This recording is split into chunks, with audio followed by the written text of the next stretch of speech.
कुनै पनि प्रश्न समाधान गर्दा प्रश्नको की पोइन्ट पत्ता लगाउनुपर्छ र खाली ठाउँ ग्यापको अगाडि र पछाडि कुन शब्द छ त्यसमा ध्यान दिनुपर्छ।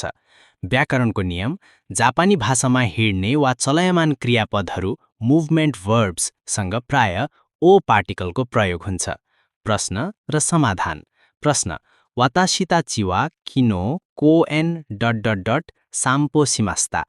विकल्पहरू नि या ओ नो। व्याख्या यदि वाक्यमा तलका क्रियापदहरू छन् भने त्यसको अगाडि ओ पार्टिकल लाग्छ।